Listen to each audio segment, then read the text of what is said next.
Hey guys, how's it going? It's Andy from Magoo Investing. Happy Wednesday. If you missed yesterday's video, I talked about the reasons why I'm holding a lot of my stock portfolio in cash currently. And so one of the things I talked about in yesterday's video, and if you missed that, I'll link that above right now, is that I'm kind of being patient. I want to see what's out there. So in today's episode, we're going to be comparing two of the top dividend stocks out there. We can even call it Wireless Wednesday if you want. So today we're going to be comparing, and I'm going to talk about how I feel about AT&T stock, ticker symbol T, compared to Verizon, ticker symbol VZ. So these are two of the most well-known wireless companies out there. They're number 1 and 3 respectively based off of the number of subscribers that they have. And they're both great dividend opportunities. So in today's video, I'm going to kind of talk about the different things that I'm looking for when I look at potentially buying into a stock. So I'm going to break it down into 3 different areas and give it a score on a scorecard out of 5. And so the areas that I'm going to be talking about, we're first going to start with technical analysis because I am mainly a technical trader. So we're going to start off on the charts. Then we're going to go talk about the recent news and earnings to kind of see the trend of the company right now. And then the third way, we're going to take a look at the fundamentals, kind of see if there's any red flags and maybe the revenue, long-term debt, stuff like that. Then we're going to put those scores together and I'm going to talk about the type of portfolios that I would be putting Verizon or AT&T in. So far today on Wednesday, the market's been pretty red, down around 3%, and the fear index is spiking around 20%. Some of the main things is that I've been targeting Apple, if you missed that in yesterday's video, and seeing it down 3% is pretty attractive. If we get a week of selling off going into their earnings report, I'm going to be very happy to buy in at a very nice price by the end of this week or going into next week. Yeah, so as I mentioned, fear index is up 18%, market's down 3%. Today we have some earnings reports that I'm very excited to see. We have some of the payment companies in Visa and MasterCard, Ford, Pinterest, and then GE was actually the top mover this morning after they announced earnings before the bell, and they were up around 8 to 9% during the day, which is interesting to see the whole market being down, and then GE be like the one bright spot, which is kind of funky to see. But yeah, today we're going to be doing AT&T and Verizon. And before we get started, I do have to say that I'm not a licensed financial advisor, and this is not financial advice. Anything you hear in this video is just me giving my own opinions on these two stocks, and you need to do your own research before making any investment decisions. Also, if you've been enjoying these videos, I really appreciate it if you hit the like and subscribe button, as it would help my channel out a lot. You guys killed it on the like button yesterday, and I would love to see that again today. Okay, so as we get into this, I do want to remind you that down in the description, I have timestamps. If you want to skip ahead to a specific spot, maybe you don't love the technical analysis and you want to hear more about maybe the last earnings report or the fundamentals, that is in the description if you want to skip ahead and find the parts that you really care about.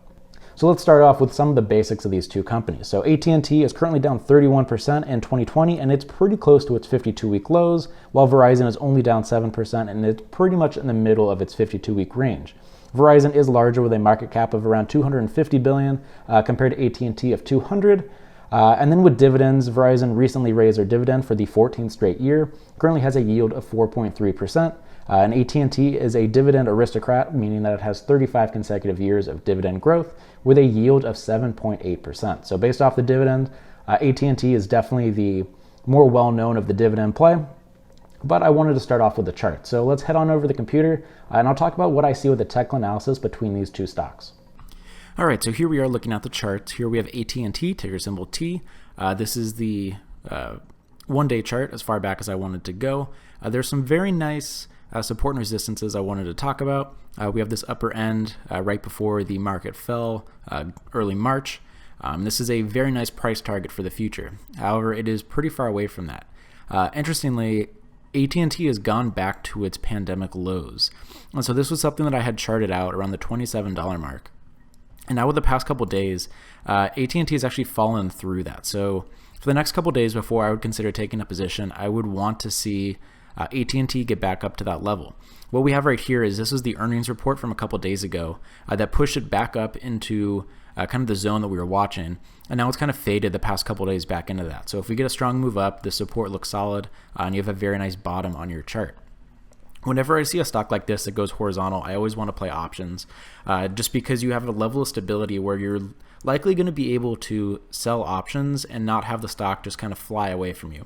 There's a problem that I have a lot with some of the growth stocks, specifically Sonos, where I'll sell an option, and in the next couple days it'll just spike 5%.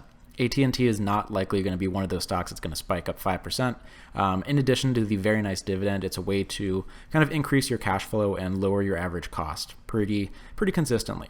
So overall, I will give this a 3.5 out of 5. I think it's decent. No major red flags, but it's not the most attractive thing I've ever seen.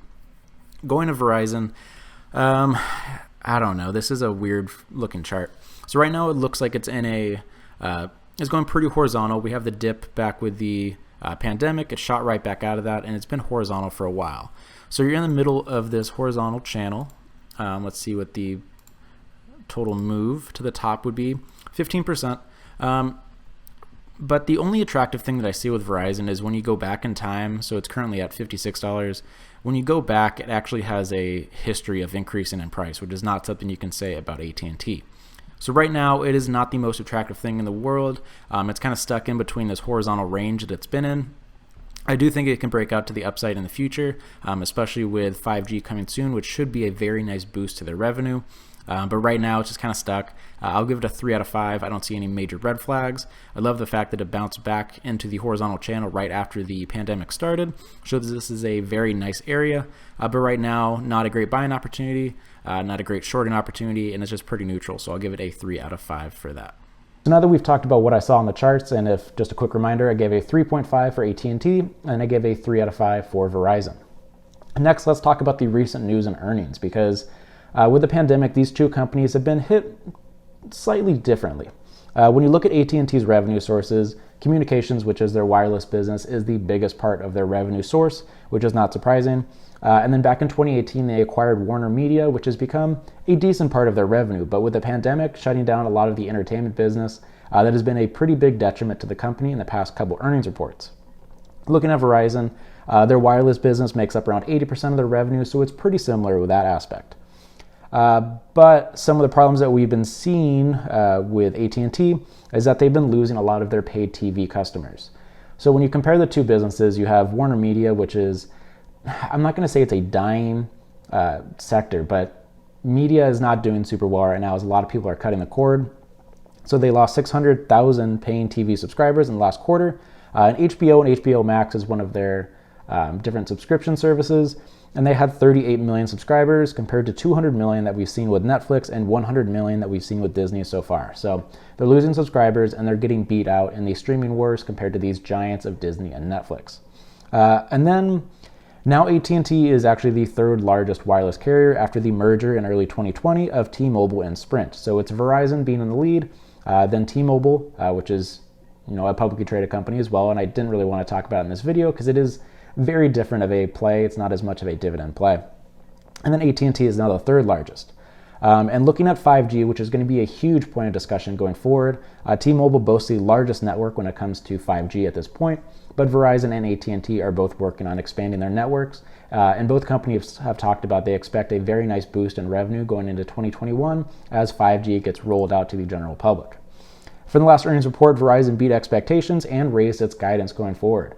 I've talked about on this channel, anytime you have a company raising their guidance during the pandemic, it seems like a pretty good thing. We had months of uncertainty, and seeing companies coming out and giving expectations for where they're going to be in the next 12 months, very positive to see overall. AT&T's last earnings report was very positive, but when I was doing research to kind of see what the market reacted to it, it's never good to see that they have positive earnings that snapped a 10-day losing streak. So there was a lot of selling off going into the earnings report, which is a huge reason why the company is currently sitting near its 52-week lows. And so they had better than expected wireless numbers, but the damage was done by Warner Media and the entertainment pains due to the pandemic. So last earnings report, I'll definitely give the boost to Verizon with the recent news. So I'll give Verizon a 4 out of 5, and I'll give AT&T a 2 out of 5, just based off of their reliance on Warner Media and just kind of some of the businesses that they're a part of have been slacking a little bit recently. Finally, let's go to fundamentals. And I'm going to be including the dividend in here because the dividend is pretty connected to the amount of money that you're bringing in with free cash flow. So when you look at Verizon, you can see that their revenue has a nice cycle of increasing, and then it kind of weans off a little bit, and then it increases. Not the most attractive. Obviously, you would love to see just steady growth overall, but there has been nice growth over the past decade. Then you compare that to AT&T, and it's pretty flat for the longest time. Then you get a large boost in 2016 and in 2018, which is when they acquired Warner Media, which is what we talked about why it's around 15% of their overall revenue. So this is not a cheap business to run. Obviously, a telecommunications company takes a lot of infrastructure to set up. And so the long-term debt to equity for these companies is decently high. So currently Verizon's long-term debt to equity is sitting at 1.65, while AT&T's is only 0.78. So AT&T looking a little better on the long-term debt side. However, Verizon's net income is significantly higher at $4.3 billion in the last quarter compared to AT&T with 2.7. You do have to remember that Verizon is a larger company when it comes to market cap, but still 4.3 compared to 2.7 is a significant jump compared to the small difference in market cap that the two companies have. Looking at the dividend, AT&T's is on the higher side of its range with a forward payout ratio of 66%. So I think 66% is decent. It is a little bit on the higher side. If you use the actual payout ratio right now, I believe it's close to like 85, 90%. But I decided to use the forward payout ratio because the pandemic is not going to be something that's going to happen forever, hopefully. And so that's very reliant on earnings per share and free cash flow. And so right now it does not look that great, but the company has come out and said that the dividend is going to be an important part of their business for the foreseeable future. And I think if a company like AT&T that is a dividend aristocrat cut the dividend in any way, that'd be a huge hit to the company. And I think a lot of investors would flee, considering the company has not done very well over the past couple of years. Verizon's dividend payout ratio is 53% and is looking much safer. But we do have to remember that AT&T's dividend is sitting just below 8, and then Verizon's is like 4.3. So AT&T has the larger dividend, but it also has the larger payout ratio. So overall, for the scorecard, I'm going to give Verizon a 4 out of 5 and AT&T a 3 out of 5. If it wasn't for the dividend, AT&T's would be much lower. I do like the steady growth in revenue from Verizon a lot more. The dividend is nice and safe, and so that's why I gave it a 4 and AT&T a 3. So overall, the final score, I'll give Verizon an 11 out of 15, and then AT&T is going to be coming in with an 8.5 out of 15. So I'm very curious to see how you guys would score things differently, which one you like a lot more. So the way that I would be trading these two stocks, I would not be putting these in similar portfolios. This is not one of the, maybe you're looking at blue chip stocks and you're trying to decide between something like a Microsoft and an Apple. They're very similar, they do very well. If I was going to be comparing these two, they would not be going in the same type of portfolio. Overall, I think Verizon is a better bet for a younger person like myself. When you look at the 5-year return with dividends reinvested, AT&T has only returned 1.85% for the past 5 years, and Verizon has returned 9.05%. So it is slightly better, but it is slightly underperforming the market overall.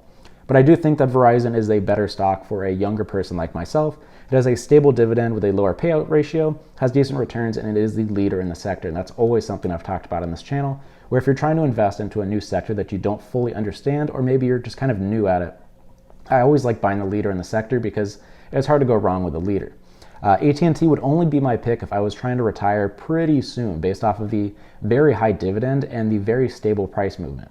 This is a company that I would be selling options against to try to increase the amount of free cash flow that I could bring in for myself. So you're getting the almost 8% dividend, and then you can probably get around 5 to maybe 10% a year based off of selling options. This would be a great way to bring in some cash flow, but someone like myself, I think it's important to be pretty aggressive in the stock market. AT&T is not going to be something I will be looking at anytime soon. Verizon, not the most attractive stock in the world. That is why I gave it an 11 out of 15, but it's not one of these stocks that I absolutely hate. So I'm very curious to see what you guys have to say about these two stocks.